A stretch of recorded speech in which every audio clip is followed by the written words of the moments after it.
Yo, welcome back to my channel, bro. Widih, sekarang gue punya channel baru nih, ya kan? Nubisabi namanya, ya nggak? Ini tempat kekuasaan gue sekarang.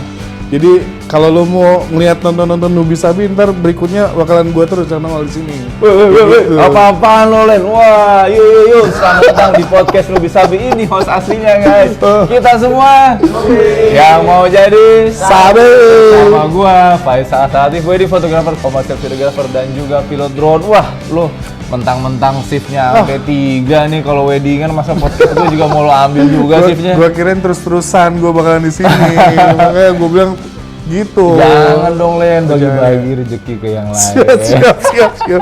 Oke guys, nih buat teman-teman yang belum tahu ini siapa sih si Brislen ini nih. Emang gak ada yang tahu ya kayaknya. Gak ada yang tahu ya.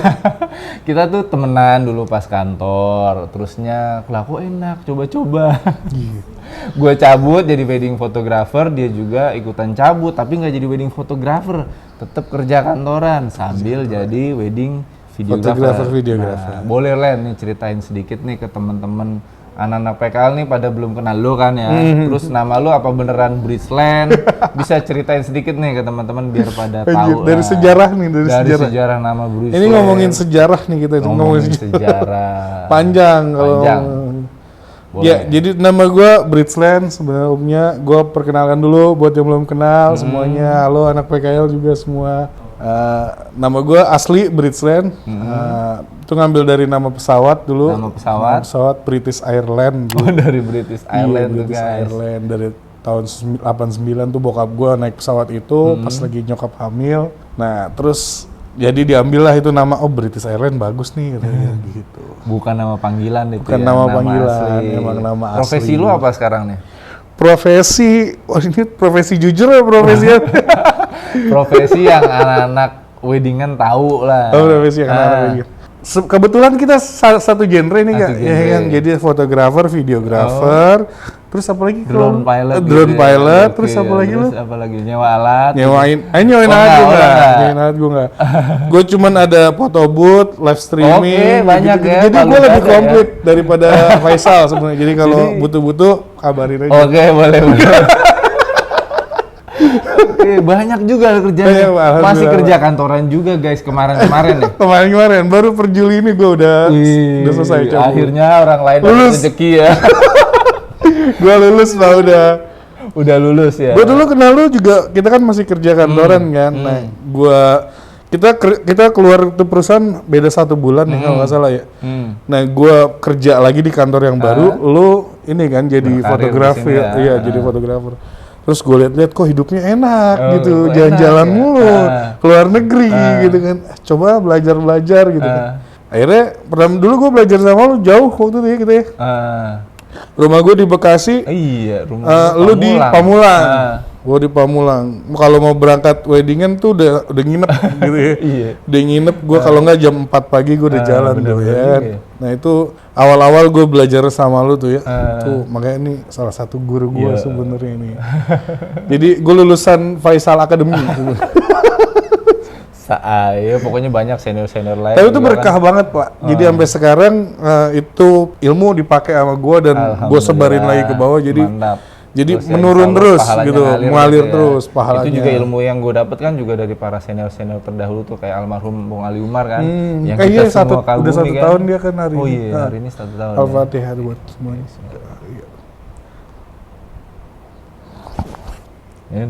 Ya mudah-mudahan keluarganya tuh sehat ya, Alianco terus berjalan lancar.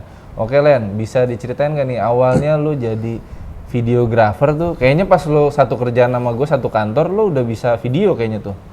Oh iya kan gue dulu memang kuliahnya kebetulan broadcast kan. Oh lu kuliahnya broadcast? Kuliahnya broadcast di ada salah satu universitas. Apa, BSI? Enggak, gue lebih terhormat dikit. Oh, lu apaan? Gue di YAI ya. Oh YAI, oke, mahalan dikit ya. Waktu itu bayarannya YAI masih, BSI masih 900.000 tuh waktu itu. YAI udah 4 juta. Oh iya. Gue nggak tahu itu. Broadcast. Tapi gue nyesel kok kuliah di sini. Lulus tapi? Lulus, alhamdulillah. S1? S1. Oke, jurusannya broadcast? Jurusan broadcast. Sebelumnya kalau mundur lagi lo emang SMA atau SMK? SMK. Oh lo SMK? SMK, gue anak STM dulu, yang bawa bedak STM gue doang. Anak STM dulu bawa kopel, bawa parang, ya kan gue bawa bedak. Beneran? Agak lagi lah. Kirain lo dulu bencong. Lo STM? Jurusan apa? Elektro, audio video. Dulu audio video, ada audio video. gitu ya? Ada. Dulu jurusannya dikit dulu. Kayak cuman audio video, terus sama otomotif yang paling kan. Kalau sekarang kan banyak kan ada teknik informasi, TKJ kayak gitu-gitu ada ya. Terus STM apa namanya? ada Swasta apa negeri? Swasta sih dulu. Swasta. Swasta. Di Bekasi? Di Jakarta. Oh di Jakarta malah? Gak pernah gue Bekasi, gak pernah. Oh. Selalu Jakarta. Jakarta Timur. Baru sekarang tinggal di Jakarta Bekasi. Timur mepet Bekasi. Jakarta juga. Timur. Jadi gang gua nih sama depan tuh udah Bekasi sebenarnya. Lu STM. Gua Jurusan STM, audio visual itu video. tadi. Audio video. Oh, berarti emang ada hubungannya ya sama yang Enggak, sekarang kan dulu mah servis TV. Oh, maksudnya ke situ. Masuknya ke situ Pak, Gua radio. kira produksi audio video. Enggak, oh, enggak. betul. Cuma ketika kan jurusannya kayaknya udah sekarang ganti ya kalau nggak salah itu ya. Nggak tahu. Gua kurang tahu. Tapi setahu gue itu udah ditiadakan, ganti yang komputer jaringan kayak gitu-gitu sih. Oh, jadi jatuhnya itu servis audio elektronik. Oh, jadi dulu mau servis TV, mau servis radio. Oh, ya lu kan? bisa ya? Kipas gue tolong Len. Gulung-gulung ini dinamo. Itu lu ada, ini kan yang tonton nih di sini tim produksi ini kan anak-anak PKL nih. Mereka kan jurusan multimedia dan ada PKL. Nah, kalau lu di audio video itu ada PKL juga? Ada, dulu gua PKL Depok gua di Jauh juga. Iya, gua kan kuliah di Salemba dulu. Nah, PKL dulu di Depok. Enggak, STM. Oh, STM. Pas STM dulu kita. Pas STM ada PKL nggak? Pas STM ada PKL. Iya, di mana? Di inian AC, tempat penyewaan AC. Di tempat penyewaan AC. Ngapain lo? Berapa bulan? Iya, dia sewa-sewa AC yang diri gitu, yang standing. Nah, yang itu yang 5 PK buat weddingan, buat ini. Terus? Ya udah, kalau ada event, kalau ada apa kita jalan. Lu ke lapangan? AC kayak gitu, kayak ke lapangan. Hari-harinya? Hari-harinya sih di kantor aja, cuman kayak rapi-rapiin AC ini kalau ada yang rusak, ada yang ini, bersihin AC. Kayak gitu, pahit lah gitu. Berapa lama? PKL waktu itu 3 bulan ya. 3 bulan, dibayar nggak? Gue waktu itu sehari 10.000 atau 15.000 gitu. Dikasih makan. Ya? Oh, dikasih makan. Jadi untuk makan siang itu doang. Nah, kecuali kita turun. Kalau turun ke lapangan kan kadang lembur tuh atau weekend gitu. Nah, itu ada lagi duit. Oh, dikasih duit lagi. Kasih. Oke. Cuman kalau nggak salah sih cuman itu doang buat makan doang, makan siang doang itu. Terus pas selama PKL itu ada nggak yang berkesan banget akhirnya lo ketika berkarir di secara profesional di foto video tuh ada hubungannya dengan ya misalnya seniornya suka ayo Wisla nih lo kalau mau di dunia kerja tuh harus ada. Kalau PKL itu sebenarnya kita kayak apa ya, kayak lu ngebangun linknya sih yang penting sih, ngebangun teman-temannya kayak gitu-gitu. Nah, lu bergaulnya di mana gitu kan. Ketika gue PKL di situ memang gue menurut gue nggak sejalur nih, gue nggak sejalur. Jadi gue nggak terlalu fokus gitu kan. Tapi ketika yang PKL yang gue di tempat kuliah, gue baru ngerasa sejalur, iya. Karena gue kan waktu itu kuliah juga kan, di kuliah ada PKL juga kan. Nah, itu waktu itu kebetulan gue suruh megang musik channel waktu itu Jukebox namanya. Jukebox.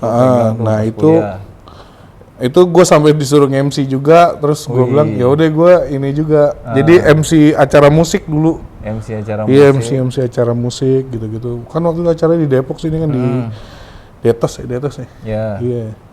Di situlah. Nah, itu baru linknya ini belajar inilah gini-gini ini. Gue bilang sedikit-sedikit belajar video. Terus masa sekolah itu sebenarnya masa paling bagus lu ngebangun teman-teman lu gitu. Jadi teman-teman tuh sebanyak mungkin ketika lu sekolah tuh sebanyak mungkin nggak apa-apa gitu. Ntar juga akan kesaring sendiri. Ketika lu umur 20-30 itu ntar akan kesaring. Siapa yang bener-bener jadi temen lu itu ntar akan kesaring gitu kan.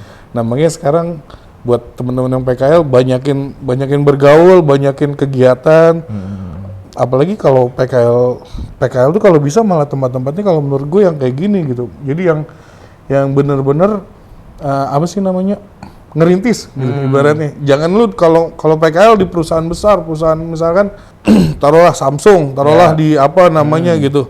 Gue nyebut merek gitu kan. Gak apa-apa kan, siapa tau masuk kan lumayan buat AC, ada lagi. Di Godox atau di mana gitu. Itu lu cuman jadi karyawan magang paling bawah dan lu nggak dapat ilmu apa-apa gitu. Ketika lu kalau di perusahaan-perusahaan yang bareng sama kayak gini misalnya startup gitu kan. Gitu ya. Itu kan lu malah ngerangkul bareng gitu kan, dan ilmu yang lu dapet tuh akan lebih banyak kalau menurut gua buat PKL kayak gitu. Nah itu sih kalau PKL situ sih kalau gua. Oke. Terus lu kenapa mutusin dulu kan lu servis sih, maaf ya STM jurusannya servis mesin alat elektronik. Kenapa pas kuliah lu mutusin ngambil broadcasting? Gua tadinya pengennya ngambil inian apa namanya sinematografi di IKJ. Cuman ternyata mahal banget. Berapa waktu itu masih inget nggak lo? 30 berapa gitu udah ya? Uang masuknya doang ya, 30. Untuk yang sinema.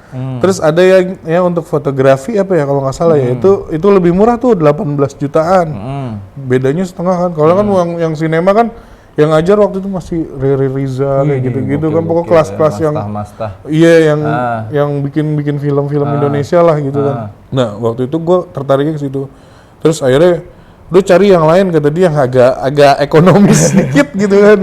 Akhirnya terus ya udah gue cari-cari, oke broadcast enak nih gue bilang nih, broadcast waktu itu belum terlalu belum terlalu banyak.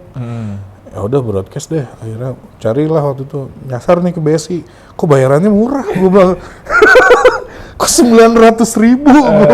Gak meyakinkan gitu. Gak meyakinkan. Kata bokap gue, biar gimana harus S1 kata dia gitu. Buat pegangan gue katanya nanti kata dia. Oh ya udah gue cari yang S1 tapi broadcast gitu. Karena waktu itu BSI belum ada S1-nya. Iya, masih D3. Masih D3. Akhirnya gue ke YAI itulah, YAI Salemba. Ya udah ternyata S1 itu banyak teorinya gitu. Prakteknya malah nggak ada. Malah gitu. Jarang banget prakteknya. Teman-teman gue BSI udah pada bikin film, bikin dokumenter, bikin lain-lain. Gue masih ngedit, cut doang paling. Alat buat produksi ada kamera gitu. Alat buat produksi cuman di sana doang, di ruang lab doang. Lu nggak punya? Nggak ada gue. Sewa waktu itu. Kalau sewa. Mau sewa. Terus gimana caranya tuh lu belajar untuk mulai menekuni? Nah, buat semua juga nih teman-teman juga ya kayaknya. Jadi memang pentingnya organisasi kalau menurut gua nih. Jadi mau di sekolah, mau di tempat kuliah, itu lu ikutin aja organisasi apapun itu gitu kan. Kalau dulu gua di sekolah memang aktifnya di PMR sih, Palang Merah Remaja gitu. Itu dulu gua aktif banget di situ. Nah, kalau pas kuliah, gua ada beberapa komunitas yang gua ikutin gitu dari kampus gitu kan. Jadi kayak waktu itu ada namanya Caster Club, itu kan yang klubnya para broadcaster gitu kan. Jadi di depan kameranya gitu, gimana cara kita di depan kamera gitu kan. Nah terus gue ikut klub sinematografinya juga di sana gitu kan. Sama dulu ada namanya OS waktu itu baru launching, One Shoot, itu klub fotografi. Jadi gue ikutin tuh tiga-tiganya tuh, memang dapat ilmunya justru malah di luar pelajaran gitu. Dari kegiatan ekskul. Nah, menurut gue sekolah ataupun kuliah itu pentingnya sih dari kegiatan di luarnya itu ya. Gitu ya, karena pelajaran sekolah tuh menurut gue mengantukkan sekali gitu dan melelahkan gitu. Karena gue nggak terlalu suka belajar yang teori, akademis gitu. Jadi gue lebih suka langsung praktek, udah langsung ini gitu. Nah, kalau di kegiatan luar ekstrakurikuler itu kita dapat di situ gitu. Nah, makanya gue dapat basic sinema, dapat basic foto ya di tahun 2007 lah. Gue kuliah 2006 lah, 2006 2007. Ya basicnya dapat dari situ gitu. Tapi ternyata jadi bakat terpendam. Gue lebih milih musik gitu kan. Gue main musik. Akhirnya sampai 2000 berapa gue main musik kan, sampai gue kerja di tempat itu gue masih main ya. 2013 tuh ya. Manggung gue bikin foto videonya juga ya. Iya itu kan? Dia. Itu masih ngamen tuh kan kafe tuh ya. Jadi kuliahnya broadcast, tapi yaudah pengen nyoba hobi yang musik gitu ya. Iya, pengen nyoba hobi musik. Tapi gue kuliah sambil kerja juga waktu itu. Cuman sebagai? Sama kayak waktu itu distributor gitu. Oh di situ juga ya. Di distributor, tapi kan yang di sebelumnya kan, nah gitu. Nah cuman gue dari kecil emang udah bukan dari kecil ya, dari lulus kuliah itu gua pengen cari kerjaan yang waktunya tuh fleksibel gitu. Dan waktu kita yang ngatur gitu. Kita yang ngatur itu gua udah cita-cita banget dan gua nggak pengen banget kerja kantoran. Itu dari 2006 lulus sekolah tuh gua udah ngesetting gua bakalan kayak gitu. Gitu. Nah, terus akhirnya 2008 lah itulah. Gua 2008 udah mulai dapat kerja jadi distributor itu. Ngantor cuma pagi doang tuh. Siang nggak ngantor ya kan gitu. Gitu. Kadang siang ngantor juga. Nah, itu aja sih. Cuman sambil main musik tuh, kan main musik masih bebas kan waktunya kan. Nah, itu. Terus kerja ketemu lo di distributor itu. Di distributor itu kerjanya juga waktu itu kita santai juga ya, maksudnya waktunya. Cuman ngantor pagi, siangnya kita bisa mau ngafe, mau ngamen, mau apa. Main biliar, bahkan di warteg, yang penting target tercapai gitu ya. Iya, santai lah. Paling gini Len, kenapa sih lu pas kan lu lulusan broadcast, lulus kan tuh tepat waktu. Bener tepat waktu gitu, enggak tepat waktu. Oh, agak mundur. Berapa tahun? Jauh? Mundur 2 tahun. Ya, masih jauh, masih deket lah, nggak terlalu jauh 6 itu. 6 tahun, Pak. SD aja udah lulus, dari masuk SD tuh dia masuk SMP. Iya, selisihnya cuma 2 tahun doang.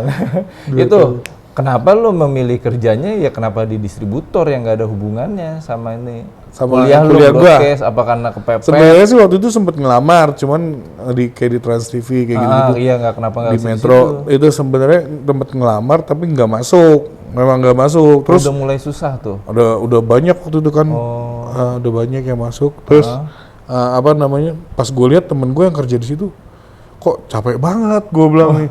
Iya, si pagi sampai sore sampai malam gitu-gitu kan. Udah gitu kalau Trans TV waktu itu kan acara OVJ kayak gitu-gitu kan syutingnya kan pagi siang sore buat berapa episode gitu kan.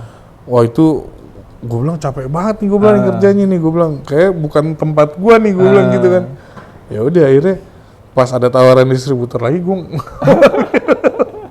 padahal ya sekarang pas gue kerja sama lu juga kan gue masih kuliah itu sebenarnya. Masih kuliah. Masih kuliah cuman di akhir-akhir gue udah tinggal skripsi. Itu gue udah kerja. Itu tadi lo bilang yang di OVJ, yang di TV tuh kerjanya capek dari pagi, siang, sore, malam kan. Sementara lo kan kalau kerja weddingan juga shiftnya 3 Len, pagi, siang, sore, malam.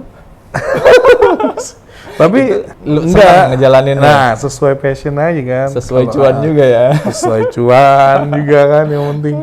Kalau gue ngelihatnya kan kalau itu kan kerjaan utama kan, kalau kerjaan utamanya udah nutupin begitu, gimana kita mau bikin ngebangun bisnis kayak gitu kan. Nggak akan kepikiran itu orang-orang yang gitu ngebangun bisnis malah. Ya udah deh. Justru kan kalau yang kepikiran membangun bisnis kan orang-orang yang waktunya banyak gitu kan. Waktunya fleksibel gitu kan. Ya udah. Terus lo mulai dari sambil kerja gitu jadi distributornya kita kan farmasi ya waktu itu kan. Itu lo gimana kok tiba-tiba jadi inget lagi nih? Kan lo musik kan lo, main musik, kenapa jadi inget lagi megang kamera yang sesuai jurusan lo tuh? Itu kan 2000 berapa tuh ya? 2000, gue belajar kamera lagi 2015, 2016 ya awalnya ya? Iya, sekitaran itu. Iya kan? Ya pokoknya gue ketemu lagi sama lu udah, alat lu udah mahal-mahal gitu kan. Gue bilang, gila nih orang alatnya mahal-mahal banget ya gue. Akhirnya, kebetulan waktu itu gue ini dapat duit istri gua nih, pacar gua masih waktu itu ya. Dapat duit cuman 10 juta ya kalau nggak salah, 10 juta arisan gitu, arisan. Ini mau beli bass lagi atau mau beli kamera kata istri, kata pacar gua nih waktu itu nih. Mau beli bass lagi atau mau beli kamera kata dia. Oh beli bass aja lah gua bilang. Terus beli bass tapi masih ada gua bass kan. Ya udah akhirnya ya udahlah beli kamera aja deh, kita belajar kamera coba sama Faisal, gua bilang jauh kan nggak apa-apa lah gua bilang. Akhirnya gua beli kamera pertama yang gua beli itu 60D waktu itu. 60D. Kan sesuai saran lu. 60D lensa kit yang kedua yang 18-135. Nah, itu kan gua beli itu dulu. Baru apa second? Beli second. Terus beli second, terus gua mulai ngekru lah ikut sama lo ya kan. Itu gue udah punya udah punya kamera lah itu. Nah dari situ gue liat terus lu sempet ngajak Jivo, ngajak ini kan. Wah alatnya keren banget gue bilang. Ditanya harga kameranya 20 juta, 30 juta gue. Oh yang kita prewed abang gue ya? prewed abang lo, terus Gunung prewed Pancar siapa tuh. tuh Gunung Pancar waktu itu. Iya, itu abang gua. Ada lagi sebelumnya. ada lagi, ya, Sebelumnya lupa ada gua juga. beberapa project ya kan. Oh iya, Terus kliennya si Bari kali Foxo. ya, Ah. enggak, kliennya siapa tuh yang waktu itu yang kerjanya lupa Iya, gue lupa. terus ya udah terus lu beberapa kali ngajak Batakan Oh ya iya, kan, sama Batakan ya ya, kan? Bari ya. Oh, Bari. Langsung Gue ditempa masih deh tuh ya. nge-crew itu, masih nge-crew tuh. Lu bawa kamera waktu itu ya? Apa enggak? Bawa, Bawa kamera ya? tetep Oh bawa. iya, sekalian sekalian ngetes-ngetes belajar, ya. sekalian belajar gitu kan. Terus? Nah, bagi gue tuh yang proses pembentukan sih sebenarnya itu ya, kayak gitu ya. Dan waktu itu seneng aja ngejalaninnya, seneng gitu. Walaupun nggak dapat fee gitu kan. Terus gue cuman paling nggak malu kan ditraktir makan, Iya, kita pas cuma ditraktir kelar. makan doang. Dan itu menurut gue bahagia banget karena lu nggak ngebayar gue pada saat itu gitu.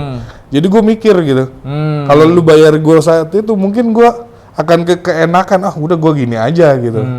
Nah ketika gue nggak dapet apa-apa gitu kan, tapi ilmu yang gue dapet kan, ilmu gue dapet terus gitu kan. Gue bilang, tapi ini gue harus bisa nih kayak Faisal nih, gimana caranya gue harus bisa ngelewatin dia. Target gue tuh gitu waktu itu. Gitu. Akhirnya gue ngambil jalur yang beda sama lo kan. Kalau lo lebih fokus sama foto videonya, gue ngambil beli alat foto booth waktu itu. Oh iya. Iya kan. Beli alat foto booth, gue beli alat. Pertama kali gue masih belajar lah itu. Gue beraniin diri beli propertinya dulu, nggak taunya printernya harganya mahal. Gue udah beli kamera, udah beli semua, udah beli ini apa namanya background dan lain-lain, udah siap lah gitu, udah siap. Terus printernya gue pikir cuma Epson kayak gitu-gitu yang 5 juta. Palingnya kan beli aja yang paling mahal deh, 5 juta gitu kan. Anjir katanya 15 juta, 15 juta printer. Printer doang baru. Iya printer doang baru. Akhirnya gue dapet second waktu itu, dapet second dari anak ini juga kan. Beli deh tuh. Gue beli. Terus? Akhirnya mulailah tuh foto booth. Terus memang itu menjelang transisi gue mau nikah gitu kan. Mau nikah ya nggak tahu kadang orang mau nikah tuh rezekinya dibukain gitu. Ya. Makanya buat temen-temen yang mau nikah segerakanlah gitu. Segerakan. Nanti akan dibukakan rezeki yang nggak tahu dari mana gitu. Nah itu tau-tau rame tuh Kak, foto booth. Itu Sabtu Minggu hari biasa jalan aja terus gitu kan. Dari modal situ, gue beliin nih kamera full frame gue pertama nih. Gue beliin kamera full frame pertama, 5D Mark II waktu itu ya kan. 5D Mark II gue dapet murah, SC udah tinggi. Kalau nggak salah gue dapet harga 6 juta ya kalau nggak salah. Tapi pasaran waktu itu masih di atas 10. Masih 10-an. Nah itu gue, karena bekas rental. Oh bekas rental. Dapat kamera bekas rental.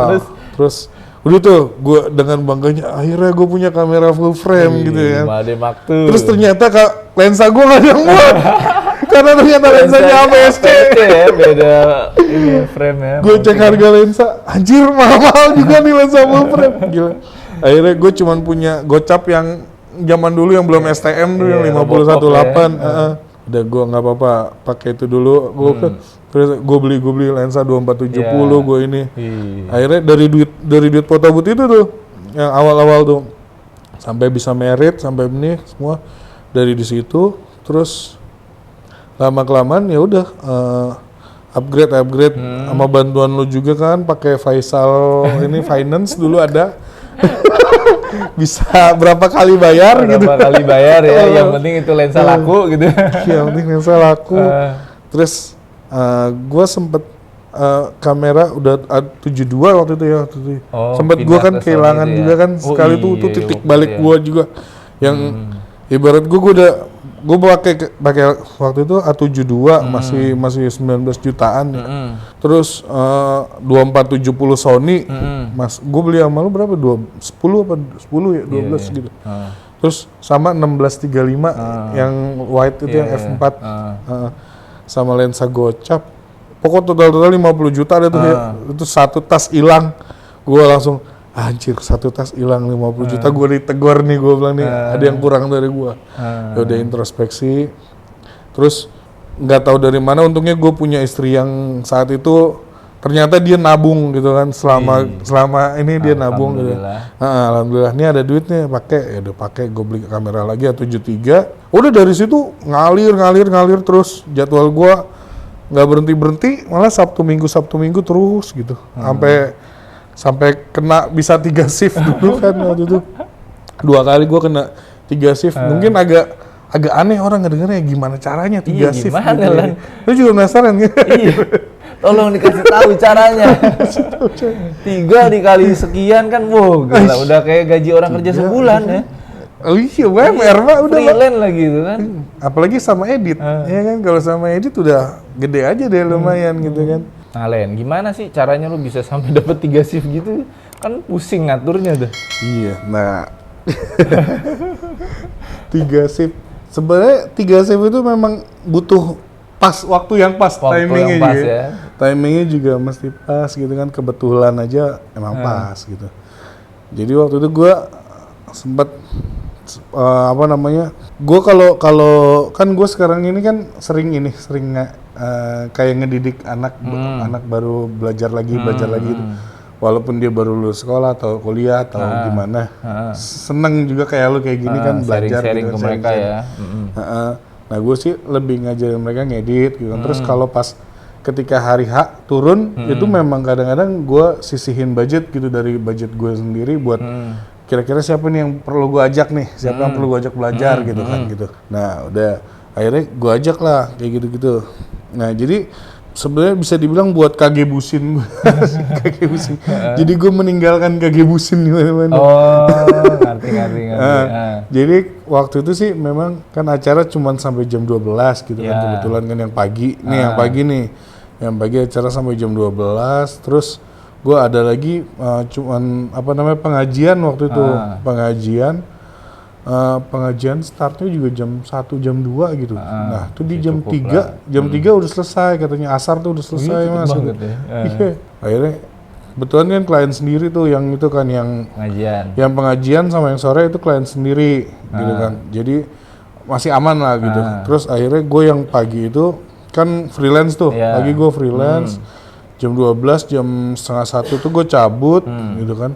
Nah, terus gue langsung ke pengajian tuh, langsung ke yang pengajian sampai pengajian jam setengah 2, jam 2, gue langsung foto, cepet, ajan asar waktu itu udah selesai tuh, ajan asar tuh jam setengah 4 gitu, setengah 4, gue cabut lagi tuh, gue bawa motor tuh Pak, bawa motor kan, karena gue nggak mungkin bawa mobil kalau kondisi begitu kan, akhirnya gue bawa motor lagi lanjut ke waktu itu acaranya di sini nih, Lenteng Agung. Nah, jadi dia memang akadnya itu jam 4. Akadnya itu jam 4. Gue setengah jam tuh ngejar. Nah, dia baru mulai akad waktu itu, tapi si Z udah standby duluan sama tim gue. Udah ada tim lainnya. Udah ada tim gue yang standby di situ. Jadi jam 4 tuh gue nyampe situ, setengah jam tuh gue sampai.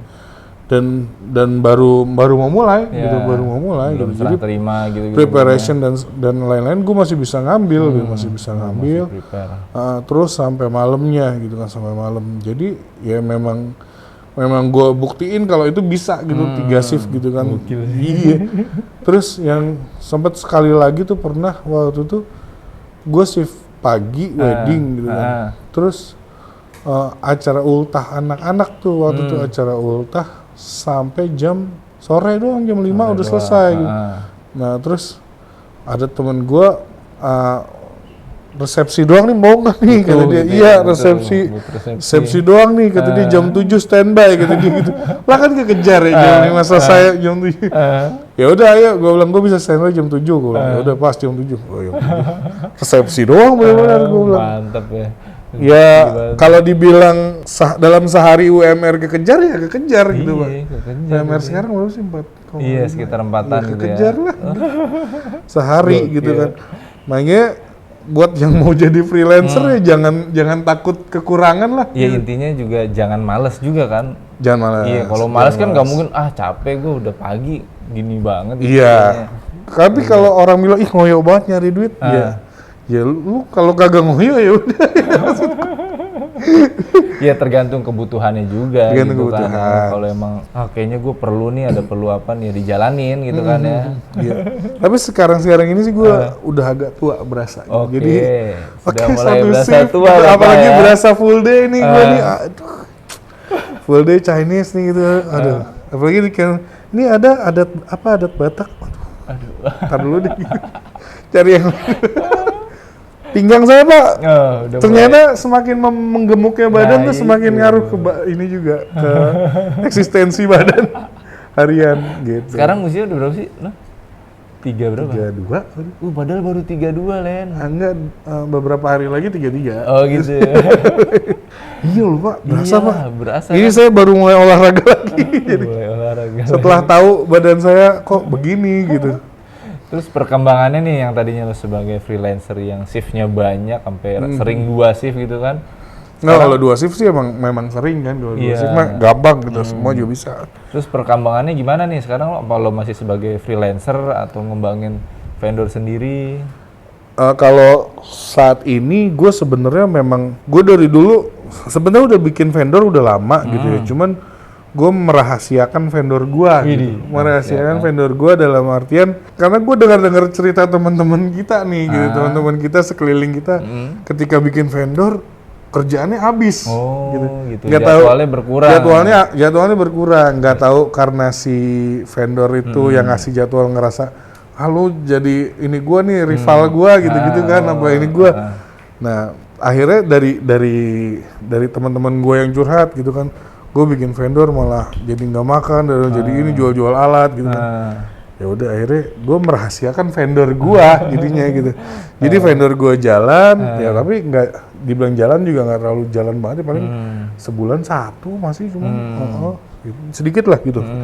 Terus tapi freelance yang jadi duit dari freelance tuh buat numbuhin si vendor gua gitu. Sampai saat ini gua memang belakangan ini gua udah mulai ngurangin nih freelance gitu.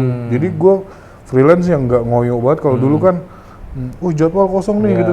Jadi gua yang sowan ke vendor, gua yang ini ke vendor gitu kan supaya jadwal penuh 3 bulan ke depan gitu kan. Kalau sekarang enggak, malah gua sengaja udahlah ntar aja yang dadakan aja kayak gitu yang dari vendor gitu kan.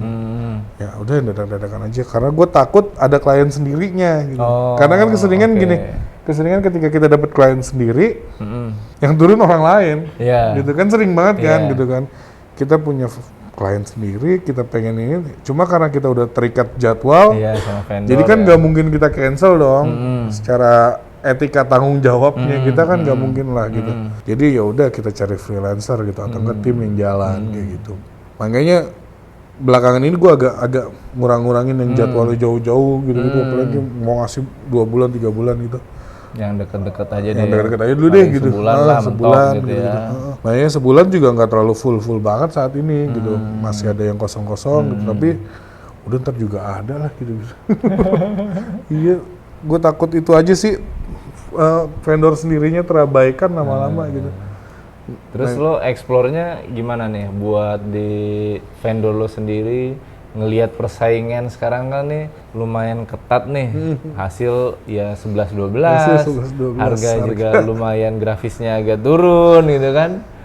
Gimana Len? Biar kita tuh yang yang udah duluan nyemplung juga masih bisa tetap selamat. Kalau kayak gue kan nih contohnya gue nih bikin kayak gini lah podcast gitu kan, terus coba review alat, itu salah satu langkah yang gue lakuin biar gue selamat nih, gue nggak punah, gue nggak harus habis di banting-bantingan harga. Jadi benar. kalau lu udah ada langkah belum yang lu pikirin? Kalau untuk langkah saat ini sih gue masih untuk vendor untuk vendor masih jalan aja dulu. Terus gue mau coba, gue ada pameran pertama gue ntar bulan Agustus. Pameran pertama? Pameran wedding expo. Lu ngikut pameran? Gue mau coba lah. Gimana sih rasanya gitu, euforianya gitu kan. Kita ngebakar duit tapi dapatnya gimana gitu. Belum ketahuan sih kayak gimana. Nah itu gue mau coba di pameran gitu kan. Terus ads gue juga belum aktif lagi sih, cuman ntar pasti gue aktifin lagi nih ads gue, iklan kayak gitu-gitu. Terus kemarinan tuh gue masih menyusun porto yang bisa posting dan yang nggak bisa posting gitu. Kebanyakan kan gitu kan, sebenarnya sih klien sendiri sih udah cukup banget untuk postingan bahan jualan gitu ya. Nah sekarang lagi gue sortir yang mana yang bisa gue cetak buat pameran nanti kan gitu kan. Nah itu terus juga gue lagi belajar nge-branding diri gue sendiri gitu.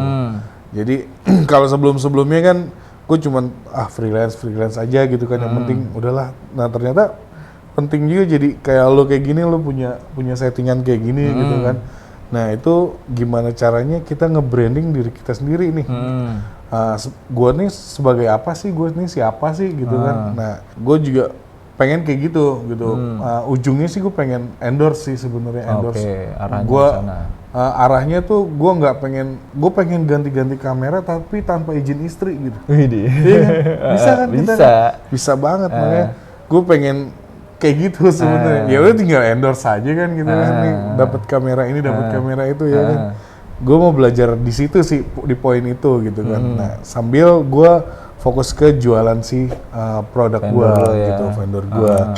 Nah mungkin kemungkinan gue ada rencana juga, ada plan juga bikin studio kayak gini gitu kan. Terus gue yang gue lagi branding itu memang gue ada belajar juga sama temen gue juga kan. Temen gue udah belajar gitu, temen gue udah dan membuktikan bahwa dia bisa gitu kan. Nah gue ikutan kelas yang dia ikutin gitu. Jadi kayak kelas gimana caranya lo mengoptimalkan Instagram lo gitu, Instagram, YouTube dan semua sosmed lah gitu kan. Nah dari semua sosmed itu lu bisa menghasilkan sesuatu kayak gitu, entah itu endorse, entah itu dan lain-lain gitu. Ada penghasilan lah dari situ kayak gitu. Apalagi sekarang zamannya kalau nggak salah namanya apa tuh omni channel gitu. Jadi lu punya semua di channel, di kanal sosial media lo gitu kan, entah YouTube, entah TikTok, entah Instagram gitu-gitu. Nah itu yang lagi gue pelajarin saat ini gitu kan. Gue belum memulai tapi gue pelajarin dulu ini gimana nih ininya gitu, konten-konten apa yang akan gue buat, akan lagi gue urutin gitu ibaratnya. Nah situ kedepannya yang akan gue lakuin sih kalau untuk personal nih, untuk personal. Nah terus tapi gue sempat juga belajar kayak waktu itu Mas Toto Maximus tuh ya kan, dia kan sempat di acara ini, dia seminarnya dia waktu itu kan HIPDI kan waktu itu ada dia ngebahas tentang apa namanya fotografer yang atau fotografer atau vendor yang kalah sama pandemi kemarin gitu. Nah kenapa bisa kalah ataupun bangkrut gitu kan, karena dia nggak punya basic yang kuat di sisi lainnya gitu. Jadi kalau bisa buat teman-teman semua nih kayak freelancer gitu kan, gue tahu duit lu tuh pasti banyak freelancer gitu. Wah kalau lu ngaku duit lu dikit, dusta gitu ya. Dusta. Gue tahu freelancer itu duitnya lumayan gitu. Nah itu lu bisa sisihkan sedikit modal lu, tapi di bisnis yang lain gitu. Nah itu yang gua kunci buat omongannya si Mas Toto itu, dan menurut gua memang iya gitu, memang iya lu harus kunci itu di penghasilan yang lain gitu kan. Nah gue kemarin kayak ikutan teman gue, jadi teman gue ada jual beli mobil gitu kan.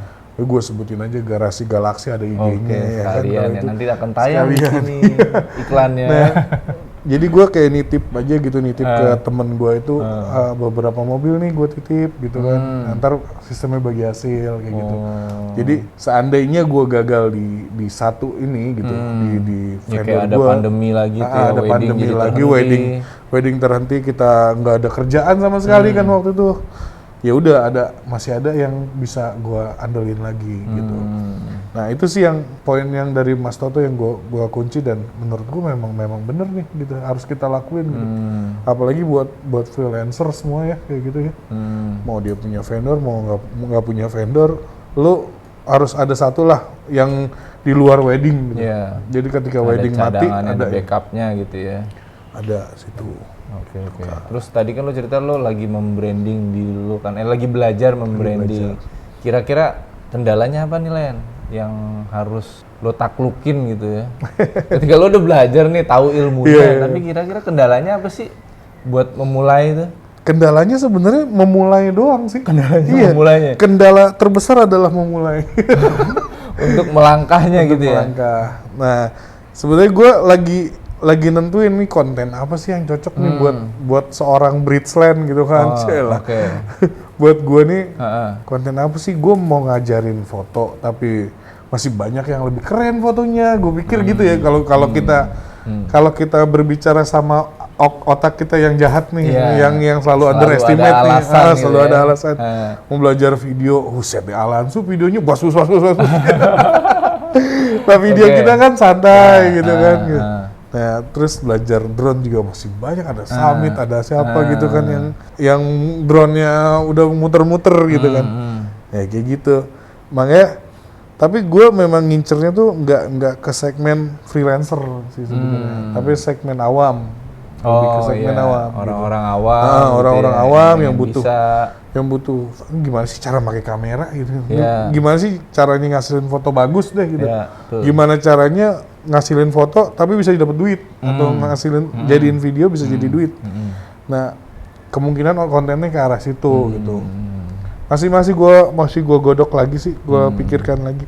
Malah gue kemarin ada pikiran nyeleneh, apa gue bikin konten badan gue yang gemuk ini gimana caranya 30 kilo dalam berapa bulan gitu. Itu kan yang orang ini banget gitu kan. Terus yang lu bikin kontennya mungkin apa namanya angle kamera sinematik gitu-gitu kan. Tapi segokil mungkin lah gitu menurut gue gitu, segini mungkin. Nah, jadi masih ada pikiran-pikiran yang gue belum menentukan tema apa yang akan gue pakai gitu. Nah lu kan enak nih udah ada podcast nih. Ya sebenarnya sih Len, kalau boleh jujur ini juga ya satu langkah yang gue coba aja. Kan gue juga bukan orang yang jago ngomong.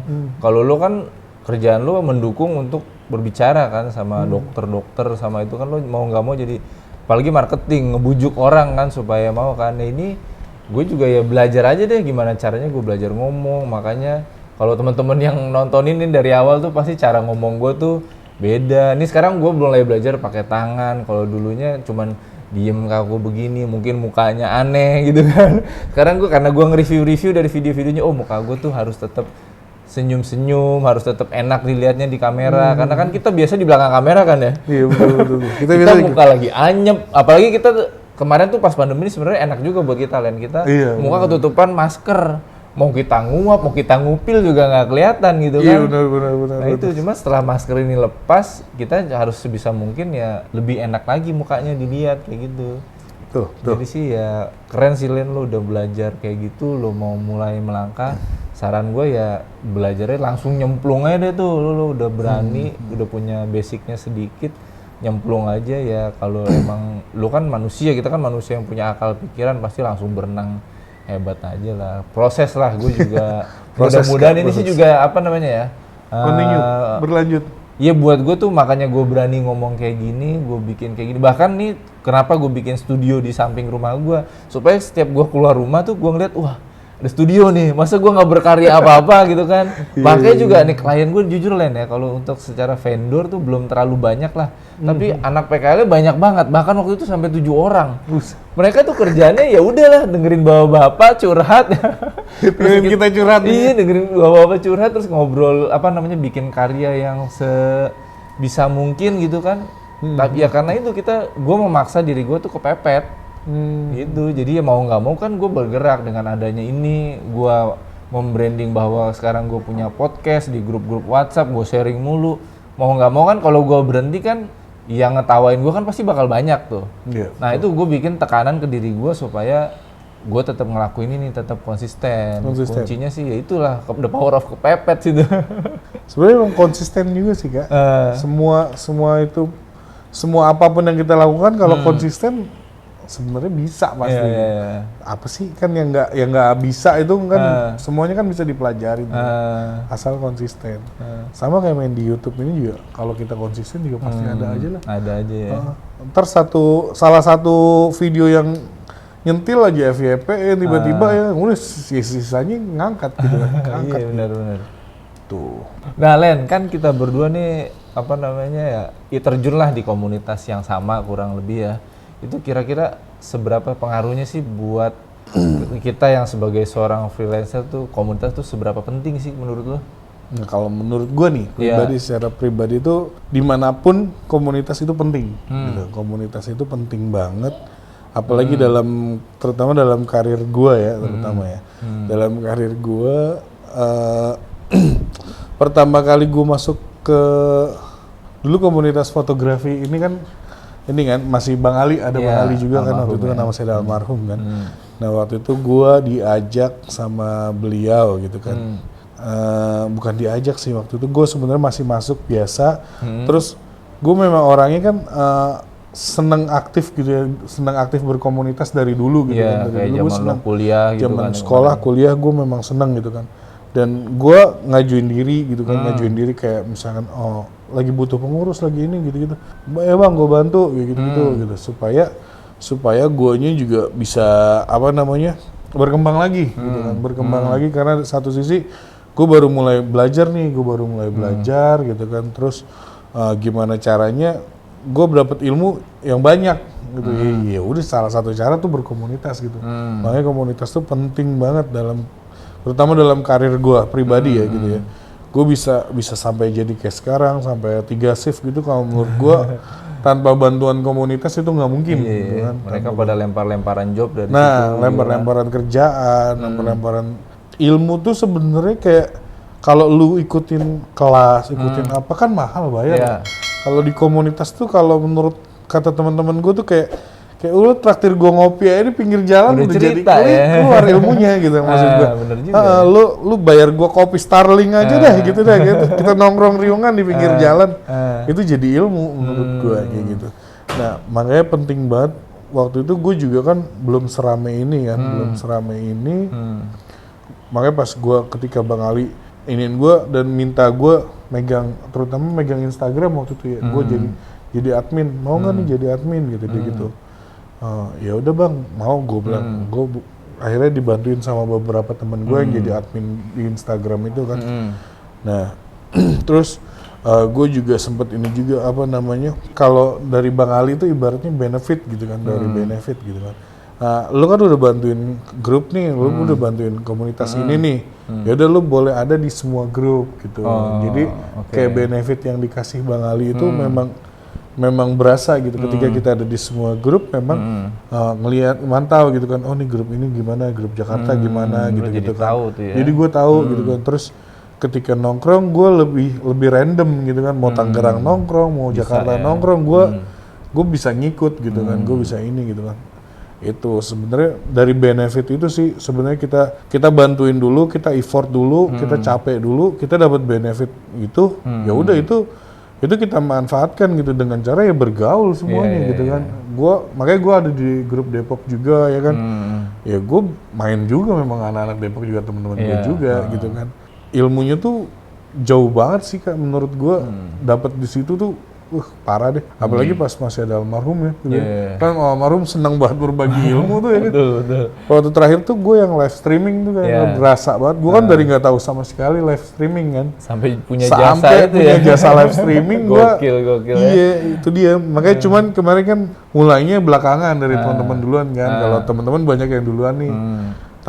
Tapi lumayan juga menurut gue di saat pandemi itu menghasilkan banget, ngebantu banget, karena gue bisa dapet jadwal aja bisa 4 sampai 6 sebulan tuh gue buat live streaming doang ya. Masih ada lah gitu.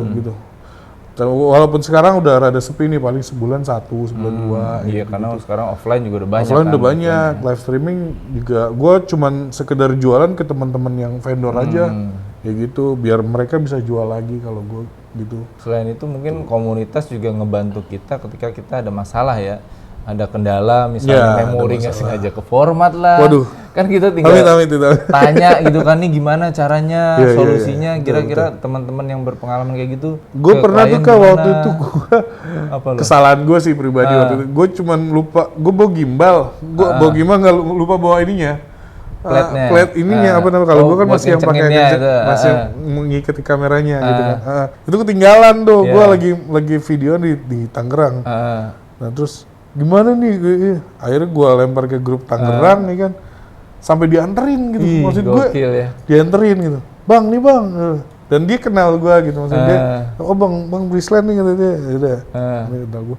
Terus gue bayar nggak mau, gue transfer nggak mau tuh orang. Gue bilang ya udah, lu di mana, gue ngopi. Gue bilang gue traktir lu kopi, gue bilang gitu kan. Itu akhirnya udah sampai sekarang belum ketemu lagi. Baik banget emang itu. Jadi emang gitu lah ya, apa namanya, manfaat-manfaatnya yang kita Banyak banget sih. ada kendala aja, lu ketinggalan kecil gitu tapi ada yang mau ngebantu ya, padahal nggak kenal sama lo ya. Nggak kenal. Nggak gokil kenal. ya. Dianya sih kenal, gue nggak tahu. Iya, nggak saling kenal Nggak gitu. saling kenal nggak gitu. Cuma temen dia gitu. cuma kenal karena gue sering Sering nge-share nongol gitu-gitu namanya. kan.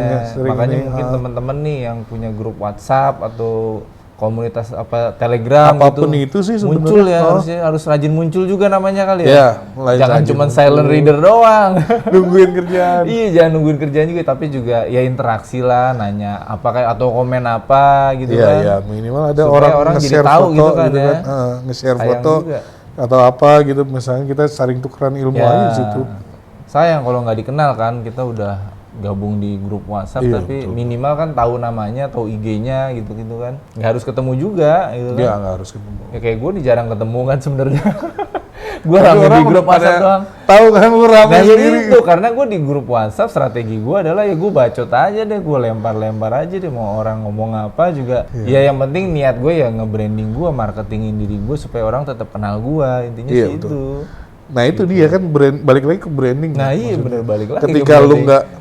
nggak bersuara gitu, orang gimana mau tahu? Orang gimana mau tahu, bener juga. Makanya ya lu posting lah karya-karya lu tuh, jangan kayak gua gitu. Jangan kayak kita. Kita kan nggak pernah posting. Tapi gue udah. Ya pokoknya kita posting lu setahun sekali loh. Pokoknya kita sekarang udah masing-masing ya berprogres terus lah, memperbaiki Iya, yang memperbaiki. kurang-kurangnya kemarin-kemarin. Oke nih Len, kita ngobrol-ngobrol udah hampir sejam nih. Wis, lama Gila juga ya. Gokil juga ya. Ngomongin yang ada, mudah-mudahan ada isinya sih ya itu Daging, ya. insya Allah daging semua. Mudah-mudahan juga nih teman-teman, siapa tahu di sini ada yang masih penasaran, pengen tahu, boleh nih anak-anak PKL di sini tanya nih ke Kakak Brislan nih. Mungkin Kakak gimana sih caranya biar bisa punya istri yang baik, mau minjemin duit Lu kenapa pertanyaannya ke sini? Ya kan tadi lu cerita, lu dipinjemin duit sama bini lo kan ketika lo kena musibah kan. Itu ilmu lo, nggak semua orang punya lo. Benar. Oke, siapa yang mau nanya nih guys? Halo Kak, Halo. aku Zulfa. Mau nanya, kan tadi kakak megang 3 shift ya. Terus ngerasa capek banget gak atau biasa aja? Terus ngerasa kesulitan gak? Ada kesulitan gitu? Kesulitan, capek. Capek, sulitan. Langsung dijawab apa gitu? Iya, Langsung dijawab. Kalau dibilang capek saat itu aja sih, tapi have fun sih kan ngerjainnya gitu. Jadi seneng aja gitu. Oh udah Ngejar-ngejar. pro berarti Hah? ya? Udah pro. Udah pro. Pro sih enggak sih gitu. Pro sih sebenarnya kalaupun kalian megang handphone gitu kan, terus kalian bisa ngasilin duit dari foto handphone, itu kalian disebut pro gitu. Nah, Sebenarnya gitu ya kan basicnya. Menghasilkan udah disebut profesional, menghasilkan uang dari sesuatu yang kamu lakukan disebutnya profesional. Misalkan kalian magang di sini, terus kalian dapat ilmu, dapat penghasilan, itu udah profesional magang namanya. Gitu. Jadi kalau dibilang capek, enggak sih, enggak. Sekarang mungkin karena badan udah agak gemuk kan, jadinya agak capek aja sedikit gitu. Terus juga masih proses pencarian jati diri kan sekarang kan. Kalau kemarin kan memang have fun banget ngejalanin freelance gitu kan. Jadi enjoy aja gitu. gitu. Terus kasih tips dong buat kita biar kayak kakak. Hah, kasih tips. Gimana gitu biar kita Tipsnya- semangat? Tipsnya sebenarnya berorganisasilah yang banyak-banyak gitu. Jadi ikutin kegiatan apapun itu gitu. Yang penting positif gitu ya. Penting positif, entah itu dari sekolahan ada kegiatan apa, ekstrakurikuler atau apa, itu ikutin karena itu menentukan cara kalian bersosialisasi nantinya di dunia yang lebih luas ya, di dunia kerja, di dunia profesional. Setelah lulus sekolah itu yang basic yang kalian bisa bawa, bukannya nilai. Yeah. Kalau misalkan nilai, menurutku itu cuman ada di rapot gitu. Dan nggak akan kepake setelah di dunia kerja gitu kan. Iya, bener. Nah, nilai memang penting gitu kan, cuma keahlian itu yang lebih penting. Sosialisasi dan lain-lain. Kalau udah biasa berorganisasi itu kayak udah biasa ngobrol, ketemu orang baru kayak gitu-gitu, itu jadi terbiasa sih gitu. Nah, itu basicnya gitu. Yes. Itu.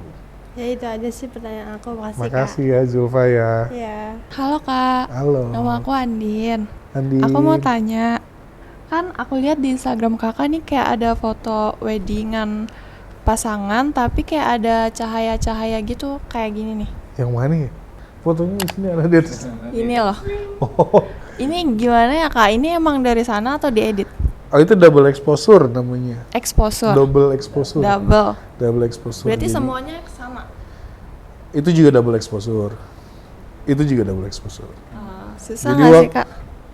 Dibilang susah waktu itu ini juga dia melakukan juga karena Nikon waktu itu deh.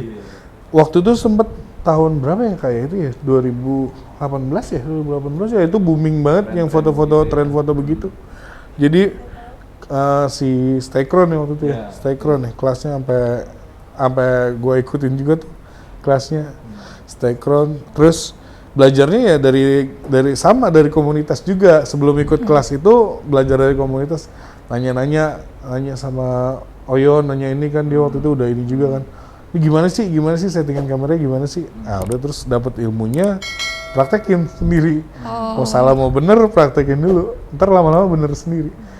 Tapi secara teknik itu namanya double exposure. Jadi dia kayak nimpa 2 atau 3 foto tapi di kamera, bukan diedit jadinya. Jadinya enggak. Tergantung kameranya juga ada fitur. Kameranya ada fiturnya. Kalau fitur tersebut ya. ya. Kalau Sony sekarang malah nggak ada nih. Sony A72 malah ada masih. Iya, A73 nggak ada aplikasinya. Makanya gue udah jarang main gitu. Paling bisa tetapi post pro diedit. Post Pro menurut gue nggak inilah. Karena Tantangannya kurang. tantangannya nggak. Karena itu kan benar-benar real dari kamera gitu kan. Real dari kamera dan Iya, edit sama kan cuma kelihatannya real warna. juga gitu loh. Gimana? Kalian nanya kelihatannya real, jadi nanya edit atau dari kamera. Iya itu real dari kamera bener. Oh. Iya, buat orang-orang awam yang belum tahu tekniknya mah keren banget itu ya. Keren banget. Cuman kalau kita kan ya udah pada bosen kan. Tapi tetap berarti harus dilakuin tuh. Karena buat orang awam lagi-lagi nih kita ngomongin pasar Iya kita kan yang pasarnya mendingan orang awam. orang-orang awam ya. Oke, Udah baik, sih itu Kak, aja. gitu aja. Kasih ya Kak. Andin. Iya. Oke Kak, perkenalkan nama saya Tegar.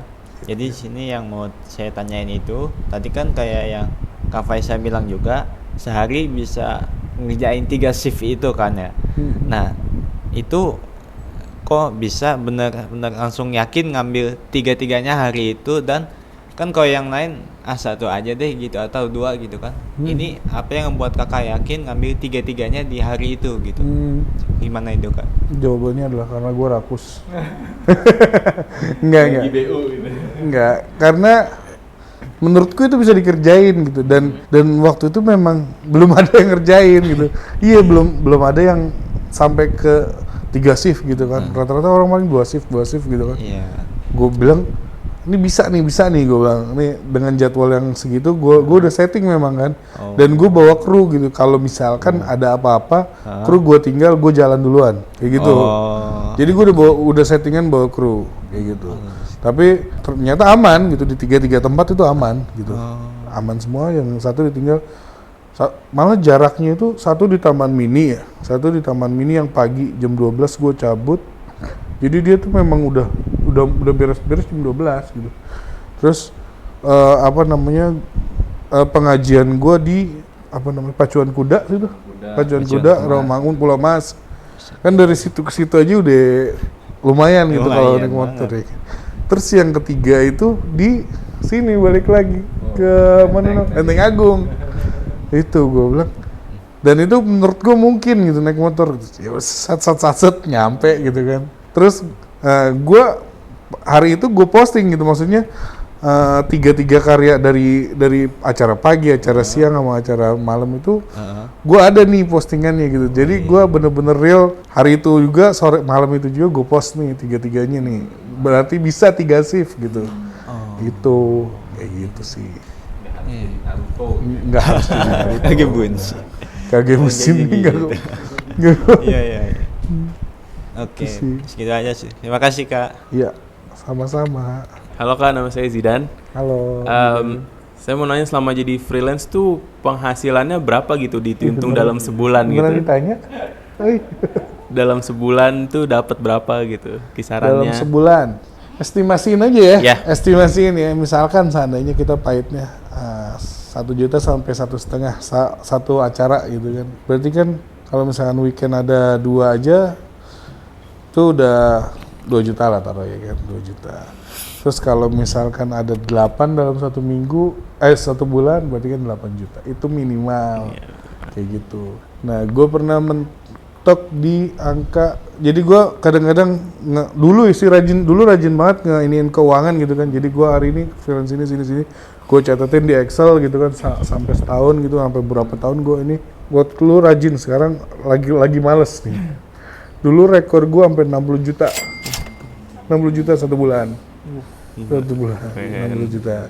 Nah itu rekor gue tuh, gue bilang. Tapi sempat juga gue lebih karena ada event waktu itu, event di Bali ya kan. Tapi dia mintanya sama gue jadi foto, dokumentasi, drone, foto booth, terus sama sound, sama panggung, sama lampu, sama LED itu dari gue semua.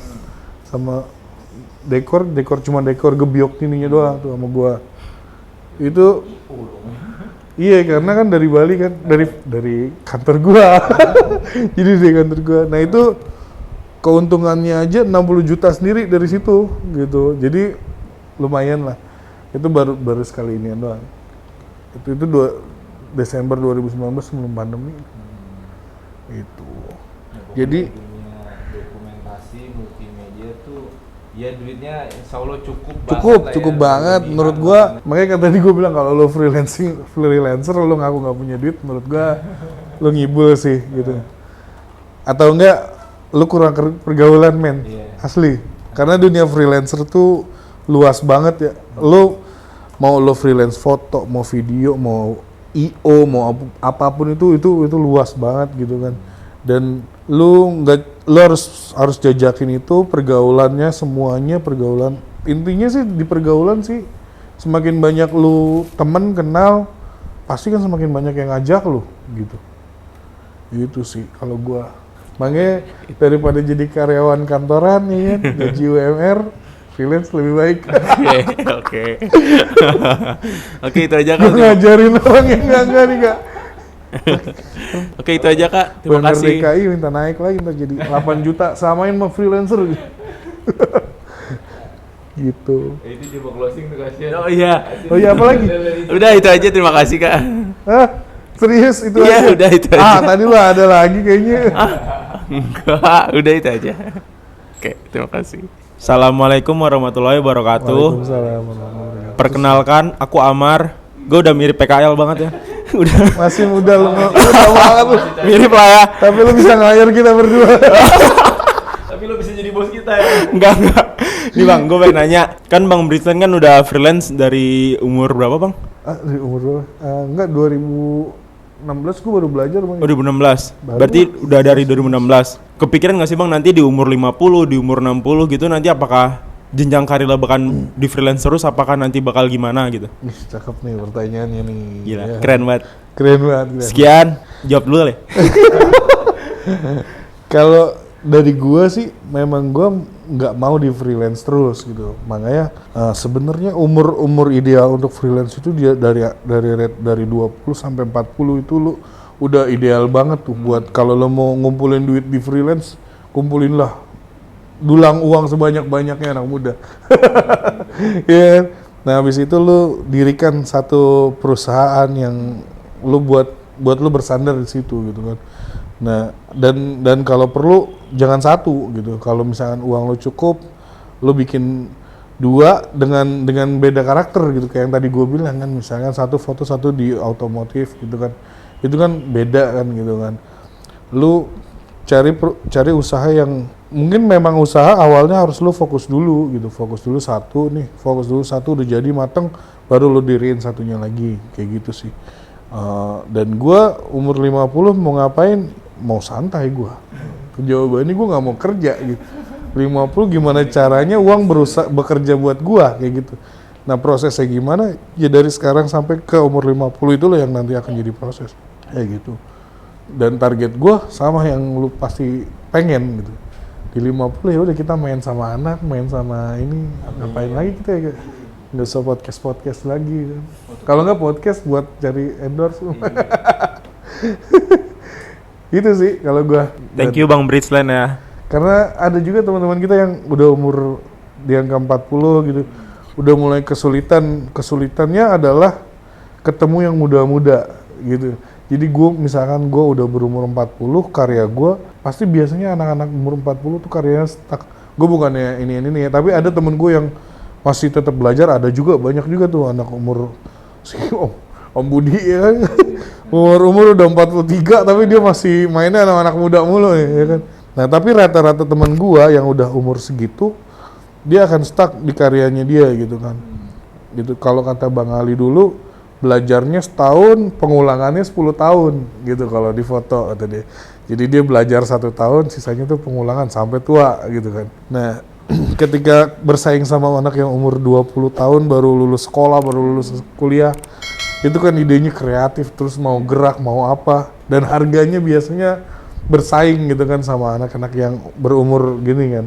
Nah, itu kita kegilasnya kayak gitu sih.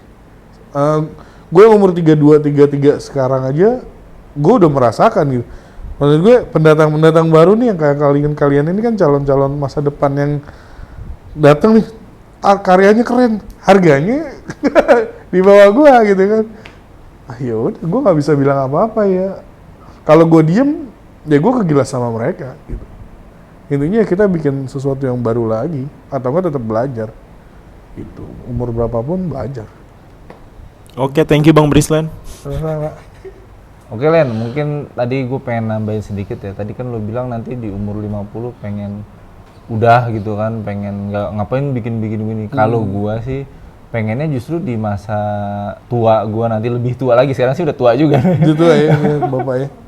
Karena ya pengennya nanti pas ketika benar-benar udah usia 50, 60, gue tuh pengennya justru tetap berkarya. Karena apa? Karena gue ngelihat justru orang-orang tua yang di rumahnya nggak ngapa-ngapain, malah bingung dia, malah semakin lebih tua nggak bisa ngapa-ngapain gitu. Bukannya nggak bisa ngapa-ngapain ya, tapi udah males untuk belajar lagi. Sementara kan ya kayaknya kita hidup di dunia tuh buat belajar sih kalau menurut gue ya. Gue ngeliat nih orang-orang tua kayak misalnya di Singapura. Di Singapura tuh justru orang-orang yang kerja di bagian fast foodnya yang bersih-bersih itu orang-orang tua yang masih mau bergerak, mau nyari nafkah gitu untuk hidup. Dan gue lihat sih mereka kayaknya lebih sehat aja tuh. Lebih sehat, bahkan ya orang terdekat gue deh, mertua gue deh di usia yang udah nggak muda lagi, itu dia masih mau loh ngembangin bisnisnya jasa kiriman gitu, masih bahkan waktu awal-awal tuh gue sebelum menikah dia mau ngirim malam-malam ke gudangnya. Dan gue ngeliat dia have fun aja ngejalaninnya. Apalagi kan kerjaan kita gini bisa dilakukan sampai umur kapanpun harusnya sih ya. Di bidang foto dan video ini mungkin nanti kita di tua kita bikin tips-tips buat para kakek dan nenek gitu. Gimana caranya bikin konten biar jadi freelancer di hari tua ya? Oh iya, keren juga. Mungkin gitu ya. Bisa jadi Kak. Bisa jadi karena perkembangan zaman kan. Oh iya, benar juga Len, karena gua ngeliat nih ya, bahkan para senior di udah masternya lah di segala bidang tuh pada turun di sosial media, di Instagram, di TikTok, ya mereka coba berkarya gitu. Betul. Jadi emang benar kayaknya dia orang-orang yang udah mulai berumur dan mau beradaptasi tuh udah mulai bergerak juga nih sekarang. Karena ini internet semakin cepat, ilmu semakin mudah didapat gitu kan. Kita juga kebiasaannya, habitnya tuh udah nggak beriklan di televisi lagi, tapi dari sosial media. Jadi kayaknya mulai dari yang muda sampai yang udah usia senja gitu udah ya masih tetap harus berkarya sih kalau menurut gue. Kita jangan kalah sama umur gitu ya. Karena kan KFC juga dibentuknya dia umur 60-an kan gitu. Oke deh Bung Bridgeland, terima kasih kedatangannya diundang nih. ke sini Akhirnya ya. Rumah yang nyaman. Alhamdulillah. Studio yang keren. Nah, karena kan lu juga nanti pengen nge-branding gitu lo, nanti kita next ngobrol-ngobrol lagi yang gue udah jadi ya? Iya, nggak harus yang udah jadi ya. Pokoknya dalam waktu dekat inilah lo belajar branding. Kita coba ngobrol-ngobrol tentang kamera. Kita kan bisa collabs gitu kan. Oh iya, jadi nggak harus ngomongin tentang lo, tentang gue, tapi tentang tema-tema yang terjadi kan menarik tuh kayaknya. Boleh. Oke deh. Mantap ya. Kita belum bahas kamera apa yang kita Oh gunakan. belum ya, Iya, itu mah udah, teknis lah, ntar aja kita bisa buat konten selanjutnya. Oke deh, kalau begitu guys, terima kasih udah nonton video ini. Gua Faisal Salatif ditemani sama. Breadslide. Oke, ciao guys. Wuhu.